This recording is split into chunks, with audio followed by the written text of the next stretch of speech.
Hello everyone, आज हम explain करने जा रहे हैं the reason is and the Duke mention episode 5। कहानी की शुरुआत में हम रालाना को देखते हैं। वो कह रही होती है कि मुझे हैंगओवर हो गया है, लेकिन तभी गेट पे कोई नॉक। रालाना कहती है कि वीना मुझे थोड़ी देर और सोने दो, लेकिन तभी वीना कहती है कि लेडी रालाना कोई आपसे मिलने आया है। रालाना कहती है कि मैं बहुत थक गई हूँ, उससे बोलो कि यहाँ से चले जाए। मेड कहती है कि ये ड्यूक विंकलाइट है, आपको उनसे मिलना है कि नहीं। रालाना शॉक होते हुए कहती है कि क्या हुआ, कौन आया है। मेड कहती है कि ड्यूक विंकलाइट आए हैं, वो आपसे मिलना चाहते हैं। रालाना कहती है कि मैंने इसे शुरू किया है तो अब मुझे इसे ही पूरा करना पड़ेगा। रालाना परेशान होते हुए कहती है कि वो एक ड्यूक है, वो मेरे साथ कुछ भी कर सकता है। रालाना सोच रही होती है कि मैं बस स्पष्ट रूप से कह दूंगी कि मुझे उसके रहस्य के बारे में पता है, क्योंकि मुझे अपने मंगेतर से छुटकारा पाना था, इसलिए हमें मिलकर काम करना होगा। रालाना कहती है कि वीना के हम अपने कोर्सेज छोड़ सकते हैं, मुझे अच्छा नहीं लग रहा है। वीना कहती है कि लेडी रालाना, हम ऐसा नहीं कर सकते हैं। रालाना का बटलर कह रहा होता है, लेडी रालाना, ड्यूक विंकलाइट आपका गेस्ट रूम में इंतज़ार कर रहे हैं। फूलों का गुलदस्ता लेकर इंतज़ार कर रहा था वो हमारी रालाना का। नोआ कहता है कि लेडी रालाना, मुझे खुशी है कि आप कल रात सही सलामत अपने घर पहुंच गई। रालाना कहती है, यह सब आपकी वजह से मुमकिन हो पाया, थैंक यू सो मच। नोआ कहता है कि लेडी रालाना आप ठीक हैं। रालाना कहती है कि मैं ठीक हूँ, लेकिन अपनी रालाना मन में सोच रही होती है कि मैं मर जाऊंगी। नोआ कहता है कि मैं आपसे मिलना चाहता था, चाहे वो एक पल ही क्यों ना हो। रालाना कहती है कि बस कीजिए, आप मुझे शर्मिंदा कर रहे हैं। रालाना नोआ को देखकर सोच रही होती है कि कल पार्टी में तो ये एक अलग ही इंसान लग रहा था। रालाना कहती है कि यहाँ पे बहुत लोग हैं, हमें लाइब्रेरी या रूम में जाके बात करना चाहिए। हम दो मेट्स को बात करते हुए देख रहे होते हैं। उन दोनों में से एक कह रही होती है, क्या तुमने देखा, वो सच में नोआ विंकलाइट थे। उनमें से एक मेट कहती है कि वह एक ऐसा आदमी है जो विवान शमाल के प्यार में तब भी नहीं पड़ा जब वो खुद को उसके सामने न्यौछावर कर रही थी।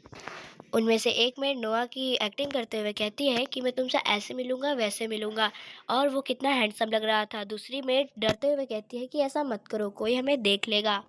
मेट्स कहती है कि हमारी लेडी रालाना कहाँ है, वो इतनी देर से दिखी ही नहीं। रालाना आइसक्रीम खाते हुए कह रही होती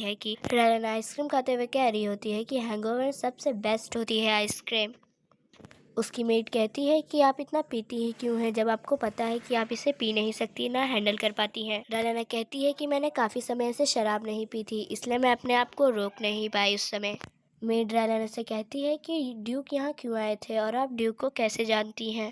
रालाना कहती है कि तुम भी इस बात को लेकर क्यूरियस हो एल्मा। हाँ, एल्मा कहती है, ऑफ कोर्स, पूरे किंगडम में सब लोग क्यूरियस हैं, आपको पता था।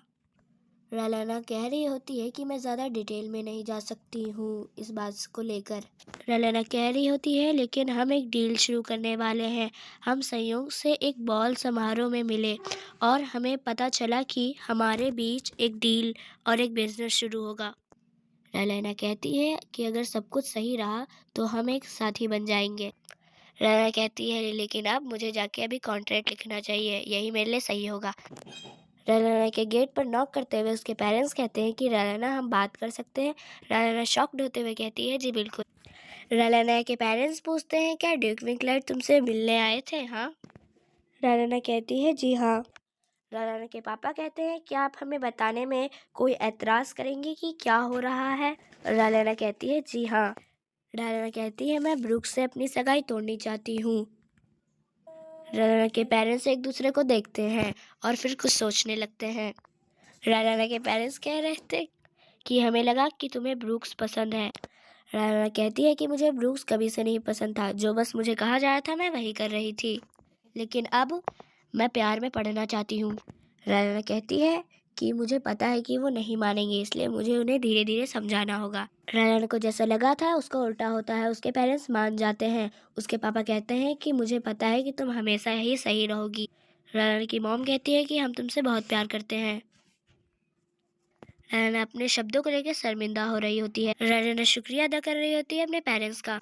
वो सोच रही होती है कि मैं आपकी असली बेटी नहीं हूँ,